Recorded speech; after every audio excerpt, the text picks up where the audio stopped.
যারা এটার সাথে জড়িত, এই যারা দোকানপাট পুড়িয়ে দিয়েছে, যারা এই হত্যাকাণ্ডের সাথে জড়িত, তাদেরকে কিন্তু আমরা বিচারের আওতায় আনবো। এবং আমরা বারবার ধরে বলছি যে আইন কেউ নিজের হাতে তুলে নেবেন না। কেউ যদি দোষও করে, অপরাধীও হয়, সে অপরাধীকে আপনারা শাস্তি দিতে যাবেন না। সেটার জন্য রাষ্ট্র রয়েছে, পুলিশ রয়েছে, বিচার ব্যবস্থা রয়েছে। আমাদেরকে সেই আইনের আশ্রয় নিতে হবে। আমরা যদি নিজেরাই আইন হাতে তুলে নিয়ে ফেলি, তাহলে তো এত প্রতিষ্ঠানের দরকার নেই।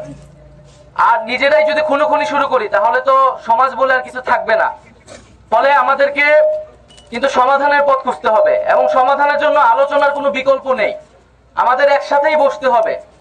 আপনারা একসাথে দীর্ঘদিন ধরে এখানে বসবাস করতেছেন, আপনাদের বাজার, অর্থনীতি সবকিছু কিন্তু একে অন্যের উপর নির্ভরশীল।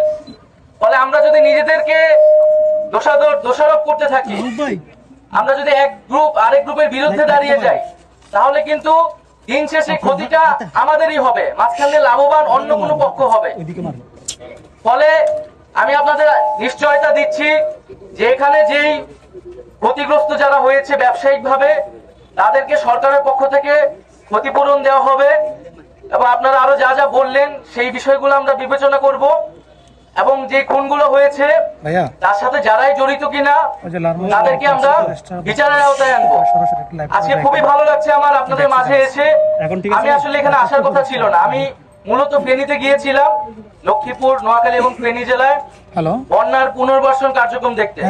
যখন আমি এই ধরনের একটা ঘটনা শুনেছি যে এখানে এক ধরনের অশান্তি তৈরি হয়েছে, আপনারা ক্ষতিগ্রস্ত হয়েছেন, তাই আমি দ্রুত এখান ফেনী থেকে চলে এসেছি কোনো পূর্ব পরিকল্পনা ছাড়াই। কারণ আমি মনে করি যদি বাংলাদেশের কোনো একটি অঞ্চল অশান্তিতে থাকে, যদি সেটা যে কোনো প্রান্তে হোক না কেন, পুরো বাংলাদেশে কিন্তু তার প্রভাব পড়ে, আমরা শান্তিতে থাকতে পারি না। ফলে আমাদেরকে একসাথে থাকতে হবে। তাদের প্রত্যেকেরই নানা ধরনের বঞ্চনা রয়েছে। আমরা কিন্তু লড়াই সংগ্রাম করে একটা নতুন বাংলাদেশের স্বপ্ন দেখছি, যেখানে আমরা সবাই একসাথে সম্প্রীতির সাথে সকলের অধিকার নিশ্চিত করতে পারবো এবং সকল প্রকারের বৈষম্য দূর করতে পারবো।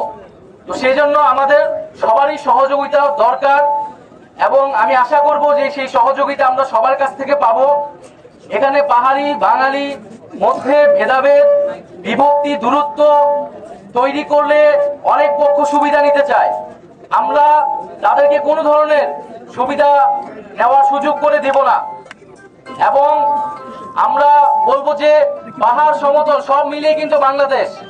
এই পাহাড়ও আমার, এই সমতলও আমার, সবাই বাংলাদেশের নাগরিক এবং সকল নাগরিকের অধিকার সমান। তো সেই জায়গাটায় আমাদের শ্রদ্ধা সম্মান রাখতে হবে। আমরা যাতে সকল নাগরিকের অধিকার, তাদের ভাষা, সংস্কৃতি সবকিছুকে শ্রদ্ধা সম্মান করে একত্রে বসবাস করতে পারি, সকলের অধিকারই যাতে সেখানে রক্ষা করা হয়। তো সরকারের জায়গা থেকে আমরা কাজ করে যাচ্ছি, আমরা সকল পক্ষের সাথেই বসবো, আলোচনা করব,